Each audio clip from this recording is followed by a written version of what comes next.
भोले बाबा ने कहा ठीक है, अब आपकी आज्ञा कैसे टालना। सप्त प्रभु अंतर ध्यान हुए और सप्त ऋषियों को माँ की परीक्षा लेने भेजा। सप्त ऋषि जाकर माँ से कहते हैं, देवी ऐसी कठिन साधना किसके लिए। मैया जान गई कि ये मेरे प्रेम की परीक्षा लेने आए। मैया ने कहा कि पानी के भीतर दीवार खड़ा करना चाहती हूँ, पानी के बीच में। अरे मतलब भोले बाबा को पति के रूप में पाना है। सप्तऋषि जोर से हंसे, ओ ऐसी सलाह किसने दी। मेरे गुरुदेव ने, नारद जी ने। अच्छा, अब नारद जी की सलाह है तो ऐसी ही हो। देवी, नारद जी का अपना घर तो बसा नहीं, वो किसी का बसता हुआ देख भी नहीं पाते हैं। एक भी ऐसा घर बता दो जिसने नारद जी की बात मानी और उसका घर बसा हो।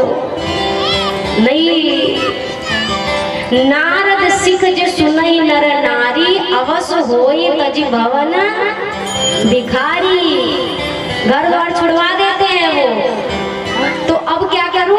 अरे अभी देर नहीं हुई है। अजहु मानहु कहा हमारा, आज भी हमारी बात मान लो। क्या बात। हम तुम कहाँ बर नीक विचारा। अच्छा दूल्हा ढूंढा है, कौन है। अरे भगवान विष्णु, भगवान विष्णु से आपका विवाह करा देंगे, सर्वगुण संपन्न। अरे भोले बाबा के पास अपने लिए कुछ नहीं है, वो आपको कहाँ से रखेंगे। मैया ने कहा कि महादेव अवगुण भवन विष्णु सकल गुण धाम, पर हे मुनिवर जेहि कर मन रम जाहि सन तेहि सन काम। तो होंगे मेरे बाबा अवगुण के धाम और होंगे विष्णु जी गुणों के धाम, पर मेरा मन तो मेरे शिव शंकर में है। अच्छा, नहीं मिले तो अगला जन्म लूंगी, फिर नहीं मिले तो फिर से जन्म लूंगी। कब तक लेंगी। मैया कहती है, जन्म कोटि लगी रगर हमारी, बरौ शंभु न तरह कुंवारी। करोड़ों जन्म भी लेना पड़े तो लूंगी। सप्तऋषि प्रणाम करके चले गए और भोले बाबा को जब बताया, भोले बाबा फिर समाधि में लीन। और इधर इसी बीच तारकासुर का अत्याचार बढ़ा है। तारकासुर ने क्या किया, देवताओं को त्रास दिया। देवता ब्रह्मा जी से कहते, मरेगा कैसे ये। ब्रह्मा जी ने कहा, इसको वरदान मिला है कि भोले बाबा के पुत्र के हाथ तो इसकी मृत्यु है। देवताओं ने कहा, अभी तो विवाह ही ना हुआ तो बेटा कहाँ से। और समाधि में बैठे वो कब खुले उसका कोई भरोसा नहीं। ब्रह्मा जी ने कहा, यदि समाधि खुल नहीं रही है तो खुलवाओ। कौन जाएगा। देवता ने कहा, जो जाएगा वो आएगा नहीं। तो किसको भेजे। कामदेव को भेजा है। कामदेव कहता है, नहीं नहीं नहीं, हम नहीं जाएंगे, क्योंकि जाएंगे तो आएंगे नहीं। देवता कहते हैं, लेकिन हम आपको जाते हुए देखना चाहते हैं। कामदेव ने कहा, जाते सभी देखोगे, आते को ना देखोगे, क्योंकि हम आएंगे ही नहीं। लेकिन भेजा, बहुत प्रयास किया कामदेव ने। अंततः आम के पेड़ पर बैठकर बाण का संधान किया और जैसे ही बाण भोले बाबा के हृदय में लगा, भोले बाबा ने नेत्र खोले। सब तरफ देख रहे हैं कौन है। दृष्टि पड़ी आम के पेड़ पर। आम तो रोज ही देखते थे, लेकिन आज आम के पेड़ को गौर से देखा, क्योंकि आज इस आम के पीछे काम छुपा हुआ है। और जैसे ही काम को देखा, तब शिवती शरणयन उगारा चितवत काम भयो जरी चारा। देखा जलकर भस्म। रति आई, रति को आशीर्वाद दिया। सारे देवता आए, लाइन से खड़े हो गए कि कहीं ऐसा ना हो फिर चट्टे पट्टे समाधि में बैठ जाए, सो पहले ही आ जाओ। आए, हाथ जोड़ा, प्रार्थना करने लगे। एक एक करके भगवान भोलेनाथ को मनाने की कोशिश कर रहे हैं। एक देवते ने, बोलिए भूत भावन भोलेनाथ की। तब दूसरे देवता कहते हैं, बोलिए चंद्रशेखर भगवान की। एक एक करके स्तुति। लेकिन बाबा अभी तो प्रसन्न नहीं हुए। बाबा ने सीधा कहा, कहहु अमर आए के ही हेतु। जयकारा छोड़ो, ये बताओ कौन से काम से आए, क्योंकि बिना काम के तो तुम आओगे नहीं। सुर नर मुनि सब की यह रीति, स्वार्थ लागी करई सब। काम बताओ, काम। अब देवराज इंद्र ब्रह्मा जी से कहते हैं, हमारी हिम्मत नहीं है बोलने की, आप ही बोलो। अभी एक को जला करके भस्म किया है। ब्रह्मा जी ने कहा, अरे नहीं, अब तुम्हें ना जलाएंगे। अभी अभी कहा ना कि अमर, तो जब तुम्हें अमर कह दिया तो जलाएंगे क्यों। इंद्र ने कहा, जिसको जलाया वो भी अमर ही था, हम नहीं बोलेंगे, अब आप बोलो। ब्रह्मा जी कहते हैं, हैं सरकार, ये देवता बेचारे ना चाहते हैं कि आप विवाह कर लो और आपके विवाह को देख कर ये सुख का अनुभव करेंगे। ऐसे अकेले आप रहते हैं, अच्छा नहीं लगता। भोले बाबा ने कहा झूठ, हमारे घर गृहस्थी की इतनी चिंता होती तो जब सती ने देह त्यागा तब ये सारे देवता कहाँ थे? हमें तो पता है कि किस हेतु से आए हो। मेरे स्वामी की आज्ञा है इसलिए विवाह करूंगा। और विवाह करूंगा कहा और ये सारे चटपट गायब पहुंच गए अपने अपने लोग। क्यों? खुद सज रहे, अपने अपने विमानों को सजा रहे। कुबेर बढ़िया अपना पुष्पक विमान सजा रहे हैं, लड़िया लगा रहे हैं। इंद्र जी अपने ऐरावत को सजा रहे हैं, गरुड़ भगवान को सजाया जा रहा है। यमराज तो अपने काले भैंसे को गोरा करने में लगे, उनको भी सजाया जा रहा है। सब सज गए। अब यहाँ पे कैलाश पर्वत पे बैठे हैं भोले बाबा और शंकर जी के 3-4 गण ऐसे करके बैठे कि कोई तो आवे और इनको सजावे। ब्याह तो ये नहीं का है, कोई नहीं दिख रहा। अब शिव गणों ने कहा बाबा इतनी बेला हो गई, कोई नहीं आया, आज्ञा हो तो हम ही सजाए। जिनकी उम्मीद थी वो तो धोखा देके निकल गए, हम सजाए।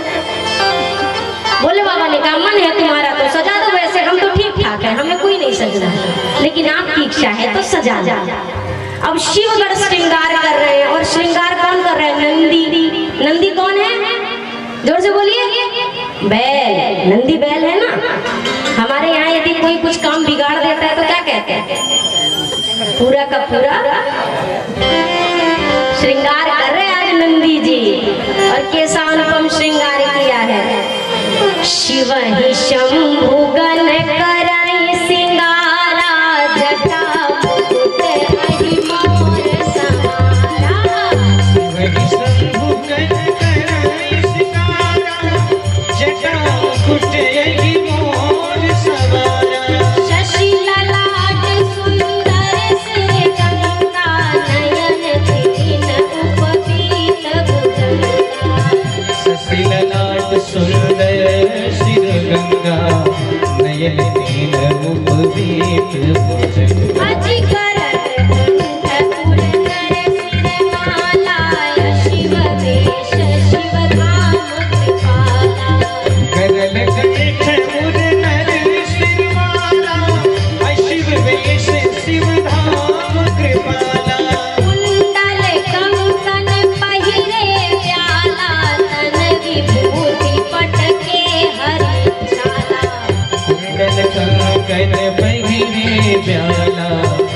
विभूति पटके है छाला।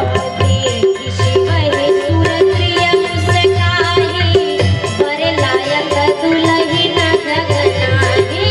देख शिव ही सुरप्रिय मुस्काही, बड़े लायक दुल्हन जगनाही। श्रृंगार कैसा हो रहा है? एक गण ने कहा पहले तो हमें ये बताओ दूल्हे के श्रृंगार में लगता का है? सबसे पहले मोर चाहिए, मोर। अच्छा मोर चाहिए। जो जटाएं क्रोध करने पे बिखर गई थी पूरा इकट्ठा किया, ले वो मोर तैयार। अब एक गण ने कहा मोर तो ठीक है लेकिन बिना सेहरा के दूल्हा कैसे? अच्छा ही नहीं लगेगा ना, सेहरा होना चाहिए। दूसरे गण ने कहा ये बताओ सेहरा होता कैसा? अरे कुछ नहीं, वो दूल्हे के मुख के आगे ऐसे लड़ियां लड़ियां से लटकी होती है, वही होता है। अच्छा रुको अभी लाते। पतले पतले से सांप पकड़े और सारे सांपों का मुंह किया ऊपर और पूंछ किया नीचे, और एक सांप में बांधा और जटाओं में पहना दिया, और सारे से सारे सांप भोले बाबा के मुख के आगे ले सेहरा तैयार। एक शिवगढ़ करता है, अरे दुल्हा का कम से कम चलो पाउडर क्रीम नहीं तो कम से कम उबटन नहीं लग रहा है तो कुछ तो लगाएं। क्या लगाएं? एक तो भोले बाबा वैसे ही कर्पूर गौरव है, कपूर की तरह गौर वर्ण है। शिवगढ़ ने कहा उबटन का समय तो नहीं है लेकिन हम कुछ उपाय करते हैं। गया स्मशान घाट, अभी अभी चिता जल के ठंडी हुई थी, राख लेके आया और लगाया नहीं, पोत दिया। लगाना और पोतना अलग चीज होती है। लगाने का मतलब तो मिला के बढ़िया शरीर के रंग में पोत दिया पूरे शरीर पे। एक शिवगढ़ कह रहा कछु कमी लग रही है क्या? दूल्हे का गला सुना सुना नहीं लगता है। हाँ लेकिन अब क्या करें, यहाँ कौन सा फूल ढूंढेंगे कि तो वो भी हम लेके आते हैं, रुक जाओ। 30-35 खोपड़ी उठा के लाया स्मशान घाट से और सबको एक सांप के अंदर पहनाया और सीधा भोले बाबा के गले में डाला, ले माला भी तैयार। यज्ञोपवीत सर्प के कानों में सर्प, हाथों में सर्प, बाजूबंद सर्प और बाघांबर लपेटा और एक सर्प से कस के बांध दिया और कहा सबसे बड़ी जिम्मेदारी तुम पर ही है।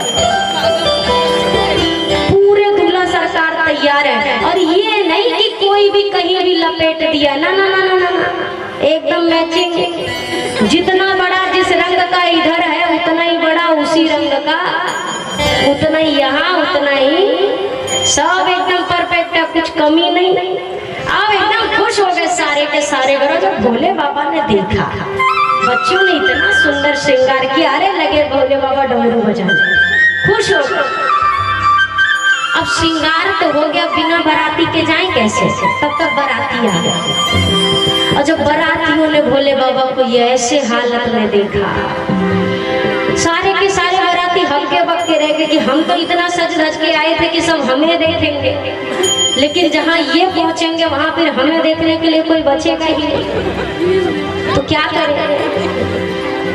जैसे शादी विवाह में जब हम जाने लगते हैं ना तो इतना तैयार होते हैं और केवल एक सोच होती है कि हर आदमी, जहां हमने एंट्री मारी गेट से, हर एक बंदा बस हमें ही देखे, हम इतने सुंदर लगने चाहिए। पर सही बताओ कोई किसी को नहीं देखता है, सब खुद ही को देख के खुश होते हैं।